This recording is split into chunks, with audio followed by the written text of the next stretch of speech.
questions? 7.2.5 for me. It's proving that when a sequence of functions converges uniformly to a function on a bounded closed interval, a to b, then that function that they converge to is integrable. Right. So what have you done with it? So I started writing out everything I know. excellent. Way to start. So we know that Fn converges to F uniformly on B. And we know that Fn is integrable For all n. for all. And then what we want is to be able to say that F is yeah. Okay. So I figured that somewhere we're going to be using the definition of uniform convergence of a sequence of functions. Yes. So I put that down, where you just drive your epsilon greater than 0. Every good analysis proof for all epsilon greater than 0. So for all epsilon greater than 0, what do we know? There exists a big N in the naturals, such that little n greater than or equal to big N 177. implies that the absolute value of f sub n, the sequence of functions, minus f, the function that converges to, is less than epsilon.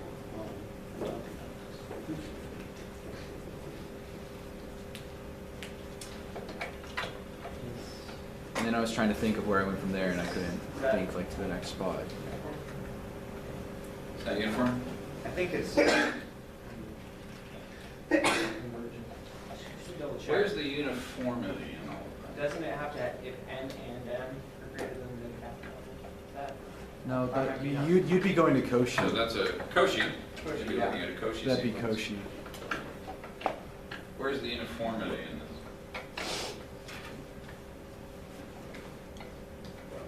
Sean? The absolute values. There's an interval. You- There's an interval, which is that right? Yeah, as long as x is What's the difference between this and pointwise? Convergence. This inequality holds for all x in AB. For all x in a set A. Okay. Yeah. So Yeah. Which we have This- defined as a to b. for all x in A. And the key thing, the uniformity, what does it really mean to be uniform? Means that it's the same n for that entire interval. Yeah, it's the same end It for applies over the entire interval. everybody. It's not that you have to go further at one x. So and it works for all of the x's. So it's uniform over the entire domain. So using that, haven't we just created an epsilon band around f of x? In which case, can't we just say it's epsilon integrable using the alpha integrable definition? So the picture is, here's f. Of course, it doesn't have to be continuous, but I'll draw it that way. And we're saying that if you draw an epsilon band around that, then there's an n, so that the f sub n's all live inside that band. For any function greater than n, all of them live inside of there. Okay, now what were you saying? So then, if that's the case, then aren't we saying, since fn is integrable, that f will be epsilon integrable because they're within epsilon of each other? So, definition of epsilon integrable. Alpha integrable with alpha equal to epsilon. Definition of alpha integrable. Alpha integrable, any point, okay, I'm gonna go with that. Yeah.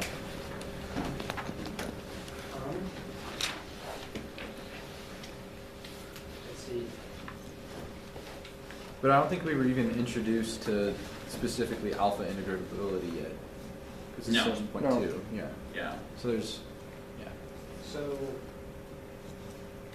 At least we should be able to, there should be a way to do this Without- essentially just using The definition. So- definition. Or criterion. Or the integrability criterion. what we can do is show that, well, if we take each F and then, if we look at that, what that means to be integrable for that, we would basically show that it gets sufficiently close that, I'm just thinking, going back to what integrable means, Right. we can kind of define our upper sums and lower sums and with respect to n. And Yeah. on the partition. And what we need to do is when we look at that, Just kidding. yeah.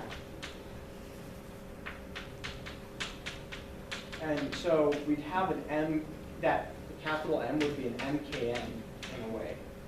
And so we just need to show that that converges to, if we show that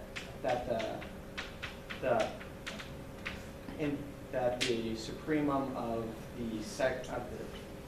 the interval, that capital MK sub K, that converges. I think that might let us get close enough to show Converges to, M sub K, capital M sub K for F sub N.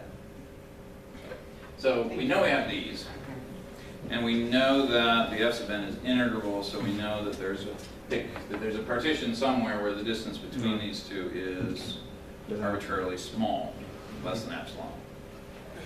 So we can say that this minus this is less than epsilon. And then since this is uniformly converging to F, up here we can say that the distance from Fn to F is Negligible. arbitrarily small. Can we put those two together That's what I was trying to to think say about. that an upper sum for F and a lower sum for F are going to be arbitrarily close? Sounds like, anybody want to put a name? Well, that's probably expecting a great deal. Sounds very much like a triangle inequality. Basically, we've got sort of, this is close to this, and this is close to this, so I want to prove that this is close to this, which is exactly what you do with triangles.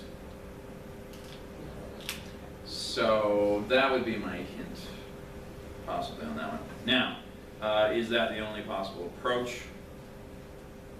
Probably not if you use stuff from the next sections. If you look in the proof of like alpha integrability, what you would actually see is them taking care of the issues with this as part of their proof. But yes, since it is in 7.2, we really ought to do it with the definition of an integral, not with something from section 7.5. Seems reasonable. All right, others. Am I the only one with questions? Because I'll keep going. You get to be the spokesman for everybody, Jake. They're just waiting for you to All right, answer also the next one, 7.2.7. It's the increasing one. I understand it and it makes sense. I'm just trying to make a step. Because it's just saying that the function is defined on A to B to R. Yep. And it's increasing. Yep. So it makes perfect sense that it would work. I just don't, there's like probably some stupid step in there that I need to connect it. Well, first of all, let's step back and appreciate the theorem. What does the theorem say? So far, we've been dealing with this issue of what functions are integral. If you have If it's a bounded- And we've had to put, you know, Anything that's monotone will monotone increasing yeah, so function. anything monotone is integrable. is integrable. Well, that seems kind of nice. That I mean, that's a Yeah, it's pretty beautiful. you know, minimal requirement. What they're getting you ready for here, and the reason I assigned this one is that if you go on in real analysis and you do Lebesgue integration, you'll prove the monotone convergence theorem, which is an important Prove it. theorem. But let's go back to this one. So all we know is that it's increasing, and what do we have to show? We have to show it's integrable. I have to show it's integrable. What's the advantage of increasing? What It means advantage that the in this? lower sum is getting higher. Yep. Well, it also means. Yeah, it means that the lower sum. Sean? It means that the maxes and the mins of every subinterval are function evaluations. Yeah. If I've got an increasing function, Oh, wow, yeah, that's actually cool. It's just Then fxk plus this 1 is is gonna f of be- xk. A. That's awesome. That is nice. so they're going to be function values now. They're not infimums So- and supremums anymore. So I can actually get a handle on them. So, what do we have to show with these guys? What's our point? To try and You show just them need as to show equal that- or the difference is less than So we epsilon. can find a partition so the difference between them would be really small.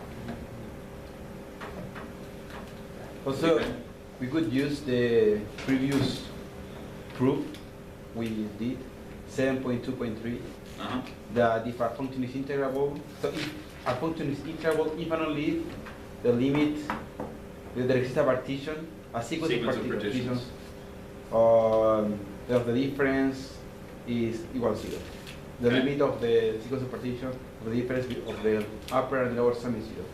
And how would we define the sequence of partitions? That's tricky. Okay. Yeah. What's going to get it for us? What's the big idea here? The idea is that really here, in order to make this work, I need to get these two values to do what? Cancel out. We could Get do a close. reverse telescope in a way, couldn't we? Well, so if we just take, say, let's just take for any given partition, So we're interested in this one minus yeah, that one, right? So that would just be, That is kind of telescoping. yeah. It's like reverse though, it's going backwards. You're telescoping it out, it's a telescoping in. Yeah. which is that. And it's just f of b minus f of a. Now, what's the problem? Well, Isn't then- it actually telescope? Because of the things in the right. Mhm. Because of these guys. Yeah, that's why it's. Okay, so we Actually- could look possibly at seeing if it telescopes at all. Does anything for us that way. Excellent, good idea. What though, let's just step back from it, not try and get specific about it. Why would these guys have to, I mean, we're not saying anything about the continuity of this function, so there's nothing in here that says that, you know, as delta tends to 0, my function values have to get close. Oh, so it's closed and it's closed, it's on a Right. closed interval. The question is it bounded over said interval? And it doesn't say anything about it being, having an upper or a lower bound on this. That's interesting. That's true. But you know that the bounds are f of b and f of a. Because we know that it's never going to. Well, Because it's an increasing function, Yeah. Well, but it's and coming it's out of defined on the asymptote? interval. Oh, it is defined, that's true. So, it has to be defined on the interval. It's increasing, so minimum for everything's gonna be f of a, maximum of everything's gonna be f of b. Very good. So we actually do know that it is It is bounded. bounded. That was hiding in the monotoneness of it. That's not a word, but anyway, monotonicity of it. Okay, so we know it's bounded. And then it's closed.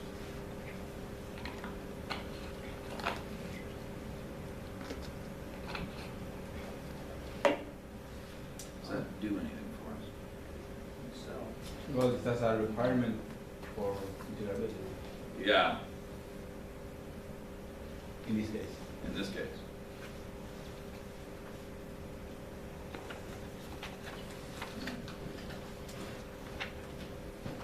Bounded function means that the range is bounded. We know this thing is increasing.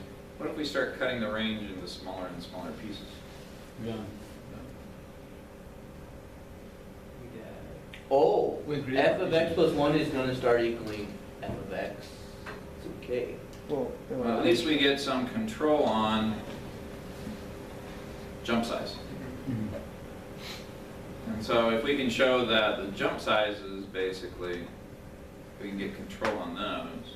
And then the x of k minus x of h ones, I can make those as small as I want.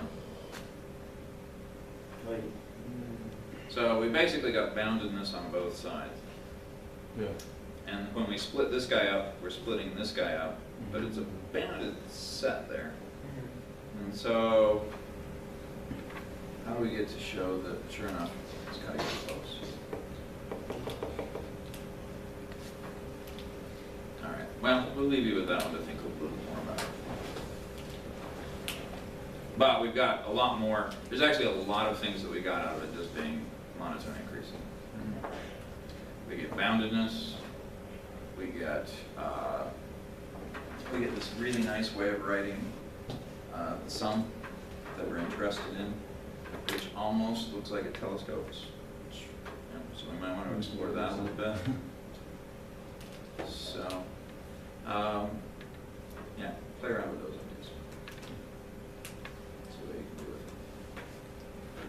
it. Okay, next. Go ahead, What Jay. the one Felipe just mentioned, Yes. the 7.2.3a, Uh-huh. the sequence of partitions. Yes. Which Which direction? direction? It's an if and only if, so. Oh, yeah. So it's showing that there exists a sequence. So we're letting the function be defined and bounded and integrable. Right. And we're gonna show. And then we that want to show you a sequence that has to be there. property. That has to be there, yeah. All right, well, so since it's integrable, what do we know? It's definition of integrability. The upper and lower sums converge. Yeah, and so let's get a little more precise. Integrability criterion. The upper interval, or the upper interval and lower interval are equal. For any Sufficient level. For any epsilon greater than 0. We can Okay. find We're in the analysis, from the upper and lower sums to be less than epsilon. If you don't say for any epsilon greater than 0, you know you got it wrong. So for any epsilon greater than 0, there is a partition that would have the upper and lower sums Close. that close. Is there, and it's any epsilon, so I'm allowed to choose it. So I'm going to choose epsilon to be equal to, I'm going to choose a sequence of epsilons equal to that 1 one. over n. Yeah. Easiest one. Then I know that for any n, that gives me an epsilon, and I know that for that epsilon, there is a Partition. partition. Let's call that piece of n. Oh, okay. You just keep doing that. And now Now I've created a collection I've of, created a Partitions. sequence of partitions so that the upper and lower sums, And this must exist for Converge to every single 0. one. yeah. And then But the second part of that, not second, like, The reverse, no, then you need to show that the integral of f from a to b equals to limit of as n goes to infinity of the upper sum piece of n equals the limit of n goes to tends to infinity of lower sum. 0. well, you just apply the integrability criterion, don't you? So You it's, let epsilon go to 0. you need to create a partition such that the limit as n goes to infinity will make the distance between the upper sums and the lower sums 0. Yeah, I know, but then and then also we need to show that what else did they? there's and Oh, and that the integral is actually equal to the limit yeah, of those. yes, All right. yeah. Uh, I was unable to do that. so, what do we need to show? What's the definition of the integral? The integral, if it exists, is those limits, actually. That's the Yeah. definition. And we know f is integrable, So they just holds straight up. so we know that there is an integral. No. And so we know that u of f equals L of f, which means that the infimum of the upper sums is equal to the supremum of the Lowers. lower sums. And now we have taken a sequence of partitions where the upper sum and the lower sum, the distance between the upper sum and lower sum, goes to 0 as n goes to infinity. Right? Okay. So, let's look at how would the infimum of the upper sums relate to the limit as n tends to infinity of these upper sum with the piece of n's. Well, since each p n is a refinement of the previous partition, then the new upper sum can't be any larger.